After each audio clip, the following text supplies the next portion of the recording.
저는 올해 중학교에 올라간 아들 하나 키우고 있는 30대 후반 여자입니다. 사실 지금이야 먹고 살 만큼 돈도 잘 벌고 있지만은 지금까지 돌이켜보면 힘들었던 날들이 대부분이었지요. 운도 안 따라주고 시작부터 가진 게 없이 결혼을 했다 보니 마음 편한 날이 없었다고 할까요? 남편이나 저나 없는 살림에 사랑 하나로 결혼을 했다 보니 금전적으로 쪼들리는 편이었어요. 거기다 둘 다 직업도 그리 좋은 편이 아니었던 터라 시간이 흐른다고 뭐가 달라질 게 딱히 안 보이더라고요. 그러다 우리 아들을 가지면서 저희는 결심을 했습니다. 이대로 살다가는 평생 번듯한 내 집 하나 가질 수 없을 것 같고, 최소한 우리 아이가 말을 배우기 전에는 자가로 집 하나는 있어야 할 것 같더라고요. 그래서 시작한 게 바로 프랜차이즈 치킨집이었죠. 남편이랑 다니던 직장도 그만두고 모든 돈을 쏟아부어 시작한 치킨집은 처음 1년 정도만 잘 되는 듯 하다가 동시다발적으로 생겨나는 새로운 치킨집들과의 경쟁에서 처참하게 밀려버리더라고요. 그렇다고 저희가 대강대강 장사를 한 건 아닙니다. 밤잠 줄여가며 노력을 하긴 했어요. 하지만 장사라는 게 마음먹은 대로 꼭 흘러가는 것만은 아니더군요. 그렇게 3년 만에 가계보증금까지 까먹고 나서야 폐업을 하게 되었고, 저는 다시 직장으로 돌아갔지만 남편은 쥐꼬리만한 월급쟁이로 돌아가는 것보다 조금이라도 돈이 되는 일을 골라서 하기 시작했어요. 어떻게든 빚을 갚고 아이와 먹고 살기 위해 저나 남편이나 눈에 불을 켜고 열심히 살았다고 자부합니다. 친정이나 시댁이나 다들 형편이 고만고만하게 사시기 때문에 어떤 도움을 바랄 처지도 아니라 그냥 무식할 정도로 일만 할 수밖에 없던 저희였습니다. 그러다 남편이 운 좋게 택배 일을 하면서 한 달에 500만 원 넘게 가져오게 되었고, 저는 집 근처에 있는 공장에서 3교대 근무를 하고 있었지요. 사실 저희 부부 둘이 합쳐서 월 800에 가까운 수입은 가지고 올 수 있었지만, 이른 새벽부터 밤늦게까지 힘들게 뛰어다니는 남편을 볼 때마다 안쓰러운 마음뿐이었네요. 물론 저 역시도 일하는 시간이 매주 바뀌는 교대 근무에다가 집안일에 육아까지 하려니 참 많이 힘들었고요. 하지만 당장 갚아야 할 빚이 있었고, 거기다 매달 숨만 쉬고 있어도 나가는 고정 비용들이 있었기 때문에 아무리 어렵고 고단해도 저희 부부는 서로를 위로해주며 버티고 있었습니다. 아까도 잠깐 이야기했다시피 저희 친정부모님이나 시부모님이나 경제적으로 넉넉한 상황은 아닙니다. 하지만 차이점은 확실하게 하나 있는데 그건 바로 현실을 대하는 태도랄까요? 저희 집은 제 위로 친오빠가 둘이 있거든요. 소위 엘리트라고 할 만큼 좋은 직업은 아니지만 그래도 나름대로 자기 앞가림 정도는 알아서 하고 있습니다. 둘 다 결혼도 했고요. 실제로 친정 부모님께 오빠들은 매달 많지는 않지만 용돈도 챙겨드리고 있습니다. 물론 저도 마음은 간절하지만 치킨집 하던 시절에는 진짜 사는 게 너무 빠듯해서 양가 부모님께 용돈 한 푼 드리지 못했어요. 그나마 남편이 택배 일을 시작하고 저도 3교대 근무를 하기 시작하면서 양가 부모님들께 30만 원씩 생활비 겸 용돈을 보내드릴 수 있었던 겁니다. 제 상황을 잘 알고 있는 오빠들과 친정 부모님은 용돈은 나중에 보내고 일단 집안 문제부터 해결하라고 말렸지만 제가 고집을 부린 측면도 있어요. 저도 같은 자식인데 언제까지 자식된 도리를 모른 척하며 살고 싶지 않았던 거죠. 약간은 무리인 건 알지만 그래도 용돈은 계속 보내드렸었습니다. 반면에 시부모님 쪽은 조금 더 사정이 좋지 않습니다. 저희 친정부모님은 그대로 전세로 살고 계시는데 시부모님은 빌라에서 전월세로 지내고 계시거든요. 그나마 다행이라고 해야 할지 불행이라고 해야 할지 남편한테는 위로 1살 많은 누나가 하나 있는데 결혼한 지 1년도 안 돼서 이혼을 했다고 하더라고요. 현재는 시부모님 댁에서 직장 다니며 같이 살고 있는 중입니다. 시아버지께서는 건물 경비 일을 하시면서 돈을 벌고 있다고는 하는데 사실 생활비로 쓰기에는 턱없이 부족한 액수긴 하더라고요. 그나마 신우가 일을 하니까 좀 보탬이 될 거 아니냐 하실 수도 있겠지만 그것도 딱히 그렇지도 않아요. 왜냐하면 월급이 200도 안 된다고 들었거든요. 그러다 보니 특히 시어머니께서는 늘 돈 없다 돈 없다 노래를 부르시지만 그렇다고 본인이 나가서 일을 할 생각은 하지 않으시더라고요. 실제로는 시아버지보다 시어머니가 연세도 7살이나 어리고 훨씬 더 건강하신데 말이에요. 하다못해 마트 같은데 파트타임 일이라도 하시면 얼마나 크게 도움이 되겠습니까? 근데도 지금까지 한 번도 돈을 벌어본 적이 없으세요. 근데 어쩝니까? 미운하고우나 내 남편 낳아주시고 길러주신 분들이잖아요. 그래서 제가 먼저 용돈을 올려드리자 제안을 했고, 남편은 괜찮다고 만류를 하긴 했지만 제가 고집부려서 30에서 50만 원으로 올려드리기로 했습니다. 딱히 고맙다는 인사를 하신 건 아니지만 그때만 해도 저는 우리 부부가 조금 힘들더라도 내 가족들이 조금이나마 편하게 사는 게 더 중요하다고 생각했기 때문에 아무 불만 없었어요. 적어도 최근까지 말이죠. 제가 원래는 어릴 때부터 손재주가 좋다는 이야기를 많이 들었거든요. 그래서 미대를 가고 싶었던 적도 있었지만 집안 형편상 예체능 쪽을 지원해 줄 수는 없어서 그냥 포기를 했었는데, 사는 게 너무 팍팍하고 암울하다 보니 한 번은 우울증 같은 게 찾아온 적이 있어요. 그때 남편이 저한테 사준 게 바로 수공예 세트였고, 멍하니 시간을 보낼 바에 좋아하는 만들기 같은 걸 해보라는 겁니다. 저도 좋은 생각이다 싶었고 뭐라도 만들어 보자 하고 시작한 게 지금 저희 가정의 든든한 수입원이 될 줄은 꿈에도 몰랐네요.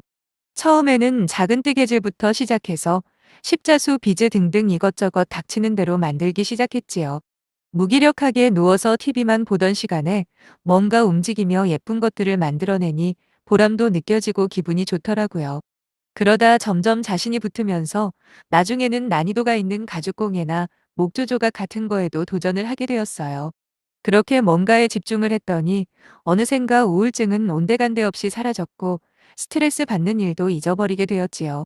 마치 삶의 활력이 도는 기분이랄까요? 남편이랑 아들도 그런 저를 좋아하는 게 느껴지다 보니 취미로 시작한 일에 점점 욕심이 생기는 겁니다. 그렇게 만든 예쁜 공예품들을 집안 곳곳에 장식을 해두고 있던 어느 날, 제 지인들 몇 명이 저희 집에 놀러 왔다가 그걸 보더니 어디서 샀냐면서 자기들도 하나 구입하고 싶다는 거예요. 처음엔 제가 만든 거라 설명해도 믿지를 않았지만 도구들이랑 재료들을 보여주니 그때부터 엄청 감탄을 하더라고요. 결국 그날 돈 받고 팔지는 않았지만 몇 개끼 선물로 나눠주고 돌려보냈습니다. 하지만 그 당시만 하더라도 별다른 의미를 부여하지 않고 넘어갔었는데, 그 후로 며칠 뒤에 제 물건들을 좀 더 구입하고 싶다는 연락을 받았어요.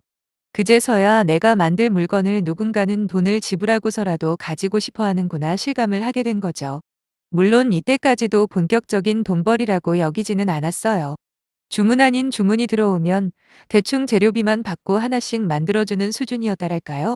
그런데 시간이 지날수록 주문량이 자꾸 늘어나는 겁니다. 남편은 저더러 아예 공방 같은 걸 차려보면 어떻겠냐 제안을 했지만 솔직히 치킨집으로 한번 망해본 터라 아예 엄두도 안 나더라고요. 근데 하루는 저희 아들이 학교 다녀와서는 저한테 그러더라고요. 우리는 왜 집이 없냐고요. 순간 가슴이 철렁 내려앉는 듯 했습니다. 물론 저희보다 힘든 환경에서도 잘 살아가는 분들이 훨씬 많다는 건 잘 알지만 막상 내 자식 입에서 그런 소리를 직접 듣게 되니까 새삼 가난이라는 현실이 와닿는 거예요. 이런 일이 생길까봐 아이가 좀 더 크기 전에 내 집 하나 마련하고 싶었던 건데 어느새 모든 걸 포기하고 하루하루 근근히 살았던 게 너무 후회가 되었습니다. 어떻게든 지금 상황을 반전시키고 싶었어요. 문득 제가 만드는 물건들이 떠올랐고 남편과 다시 상의 끝에 저는 다니던 공장을 그만두고 작은 방을 공방으로 꾸몄습니다. 그리고 제 물건들을 팔기 시작했죠. 이미 제가 만든 물건들을 몇 차례 사갔던 지인들을 통해서 홍보를 했고, 남편 역시 택배 일을 하면서 부지런히 제 물건들을 알리기 시작했어요.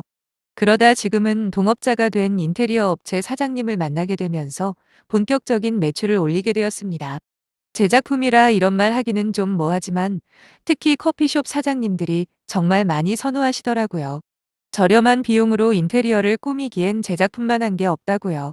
그렇게 조금씩 매출이 늘면서 불과 6개월 만에 제가 공장 다니면서 받던 월급을 추월했고 온라인 매장까지 열면서 지금은 꽤 많은 수입을 올리고 있는 상황입니다.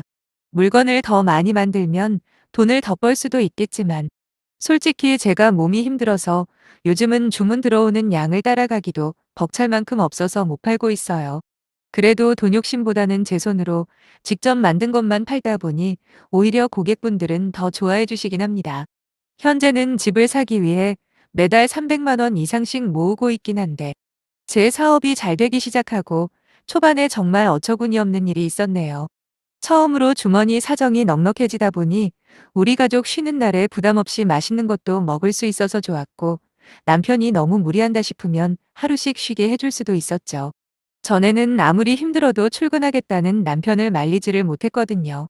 마음으로는 당연히 하루 쉬라고 하고 싶었지만 택배일이라는 게 하루 쉬면 두세 배로 일당이 날아가는 구조라 차마 입에서 쉬라는 말이 안 나오더라고요. 그리고 항상 빚지는 마음으로 살았던 친정 부모님께도 근사한 식사는 물론이고 그동안 사정 어렵다는 핑계로 많이 챙겨드리지 못했던 용돈도 팍팍 드렸습니다. 물론 시부모님과 신우한테도 똑같이 식사 대접하면서 50만 원을 별도로 드렸지요. 그랬더니 시부모님과 신우가 깜짝 놀라면서 이게 웬 돈이냐고 물으시는 거예요. 그때였습니다. 저희 아들이 대뜸 우리 엄마 돈 이제 잘 번다고 엄마가 만드는 인형 같은 게 엄청 인기라며 자랑을 하더라고요. 아들 녀석 입장에서는 엄마가 무척 자랑스러웠나 본데 저는 그때도 별말 하지 않았습니다. 실제로 그때는 전에 다니던 공장 월급에서 200만 원 더 받는 수준이었거든요. 하지만 시부모님이나 신우 입장에서는 그렇게 보이지 않았던 모양이에요. 어머님은 저한테 그런 재주가 있는지 몰랐다면서 퉁명스럽게 이야기는 했지만 그래도 고맙다는 이야기는 하셨는데 신우는 뭐가 그리 마음에 안 드는지 입을 뾰루퉁거리면서 자기도 한번 만들어서 팔아볼까 이러곤 제가 한턱 내는 거에 대해서 이런 방구조차 없었지요. 그래도 제가 번 돈으로 양가 부모님들과 함께 좋은 분위기에서 식사 대접도 하고 거기다 용돈까지 따로 챙겨드렸더니 마음은 정말 뿌듯했습니다. 이제 진짜 열심히 돈 벌어서 내 집 마련하는 목표만 달성하면 되겠다 싶었어요. 그런데 그 뒤로 며칠이 지났을까 신우가 저한테 전화를 하더니 지금까지 자기가 시부모님에게 드리고 있었던 생활비까지 저희 보고 부담을 하라는 게 아니겠어요? 알다시피 자기도 이제 다시 결혼 상대를 알아봐야 하지 않겠냐고 그러려면 지금부터라도 돈을 모아야 한다면서 저더러 이제 돈도 잘 버는데 시부모님 생활비 좀 전담을 하라네요. 사실 신우가 이때까지 50만 원만 내고 시부모님과 같이 살았다는 사실에 저는 더 놀랐습니다. 아무리 아버님이 일을 하신다고 해도 경비 월급이야 뻔한 거 아니겠습니까? 그런데 어떻게 50만 원만 보태줄 생각을 하는 건지 제가 알기론 신우는 집안일 하나도 안 하고 전부 다 시어머니가 다 하는 걸로 알거든요. 식비며 세탁비며 이러저런 거 다 따지면 50만 원보다는 훨씬 더 드려야 하는 게 아닌가 싶었어요.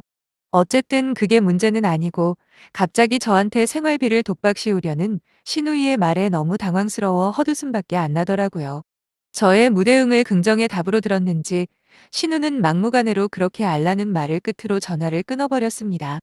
아니 진짜 그동안 고생만 하다가 운 좋게 이제 내 힘으로 뭔가 미래를 위해서 준비할 수 있는 기회를 잡았구나 싶었는데 이렇게 바로 빨대를 꽂으려고 하는 신우가 도저히 이해가 안 되었어요.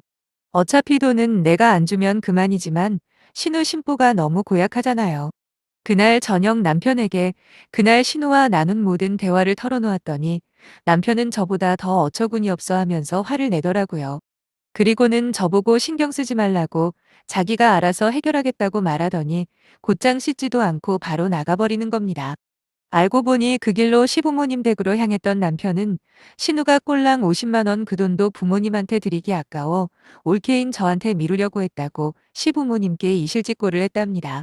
그 소리를 들으신 시부모님, 특히 아버님이 노발대발하셨다는데 나중에 제대로 들어보니 신우가 어찌나 식탐이 많은지 신우 혼자 식비만 거의 50만 원 가까이 나온다고 하더군요.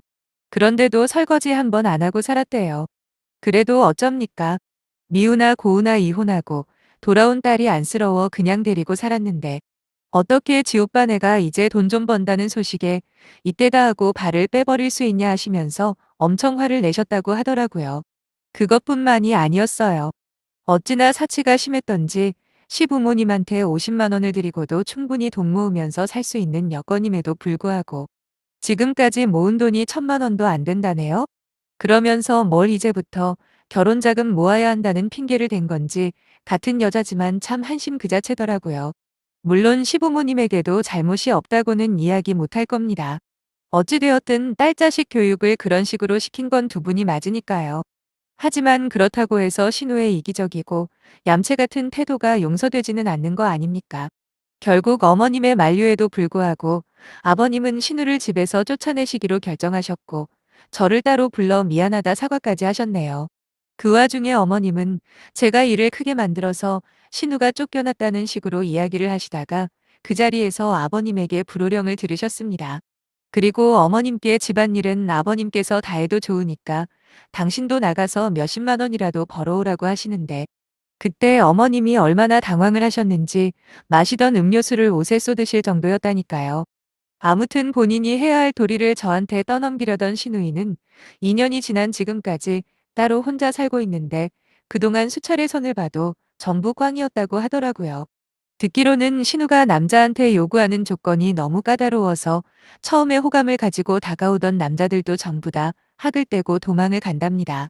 뭐 자가로 20평대 아파트는 가지고 있어야 하고 연봉은 최소 6천은 돼야 만날 생각이 있다는데 솔직하게 말해서 신우가 뭐 딱히 내세울 게 있는 여자도 아닙니다. 얼굴이 특출나게 이쁜 것도 아니고 그렇다고 능력이 좋은 것도 아니거든요. 무엇보다 몇 번만 대화를 해보면 알 수 있을 텐데 딱 봐도 자기만 아는 그런 사람인 게 바로 티가 납니다. 그러니 어느 골빈 남자가 신우를 좋다고 하겠어요. 아무리 집신도 짝이 있다는 말이 있긴 하지만 제 생각엔 평생 혼자 살듯 싶네요. 저희 부부는 여전히 매일매일 치열하게 살고 있어요. 남편은 여전히 택배 일을 하면서 가정을 지키고 있고 저는 말씀드렸듯이 돈 욕심보다는 제 보람과 고객 만족을 최우선으로 하며 사업을 하고 있고요. 거기다 벌써 돈도 꽤 많이 모인 터라 내년 이맘때쯤이면 대출 끼고 우리 집을 가질 수 있을 것 같습니다. 상상만 해도 벌써부터 너무 행복해요. 다행히 우리 아들도 건강하게 잘 자라주고 있어서 너무 고맙네요. 특히 우리가 집이 없다는 사실보다 자기 엄마 아빠가 얼마나 열심히 살고 있는지 인정해주는 착한 아이로 자라준다는 게 가장 감사한 일입니다. 양가 부모님께는 똑같이 50만 원씩 드리고 있긴 한데 지금보다 사업이 더 잘 된다면 조금씩 올려드리려고요. 신경 써주고 잘해주면 그걸 고마워하기보다는 이용해 먹으려는 사람들이 많잖아요. 신우가 딱 전형적인 그런 유형이죠. 그런 인간은 애초에 상대도 안 하는 게 상책인 듯 싶고 저는 앞으로도 고마워할 줄 아는 사람들에게만 베풀면서 살려고요. 제 이야기 끝까지 읽어주신 모든 분들 다들 건강하고 돈 많이 버시길 바랍니다. 감사합니다.